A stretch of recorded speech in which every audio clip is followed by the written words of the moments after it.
In digital Marathi, जनतेच्या हक्काचं व्यासपीठ। महाराष्ट्र राज्यात गुटखा हा प्रतिबंधित असून देखील काही गुटखा माफिया हे अवैधरित्या गुटख्याची तस्करी करून गुटखा विकत आहेत।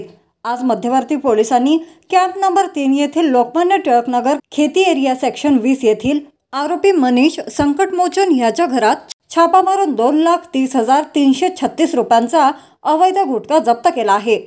पोलिसांनी मनीष संकटमोचन याच्यावर कारवाई करत अटक केली असली तरीही मनीष सारखे अनेक गुटखा माफिया हे उल्हासनगरमध्ये गुटख्याची तस्करी करत आहेत।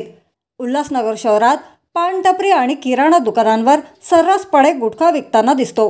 पोलीस यांच्यावर कारवाई करणार का हे पाहणे महत्त्वाचे ठरणार आहे।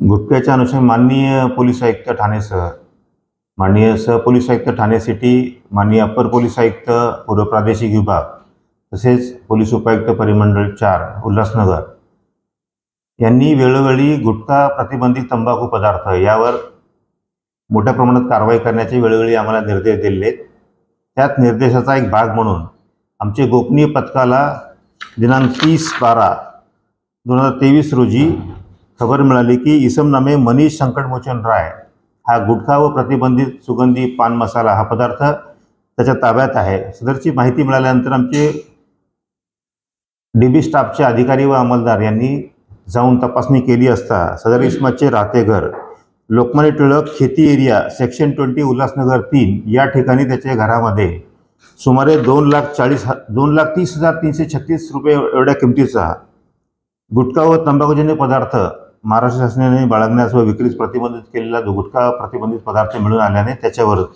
मध्यवर्ती पोलीस ठाणे गुन्हा क्रमांक 727/2023 कलम 328, 188, 269, 273 भादवी सह अन्न सुरक्षा आणि मानके कायदा 2006 च्या विविध कलमांतर्गत अन्वये गुन्हा दाखल करण्यात आला आहे। आरोपी नामे मनीष संकटमोचन राय या गुन्ह्यामध्ये अटक करण्यात आली आहे। सदर आरोपिताला आज रोजी मान्य न्यायालयाच्या समक्ष रिमांड कामी हजर केले असता सदर आरोपिताला दिनांक 2 जानेवारी 2024 पर्यंत पोलीस कोठडी सुनावण्यात आली आहे। सदर गुन्ह्याचा तपास मध्यवर्ती पोलीस स्टेशनकडे चालू आहे।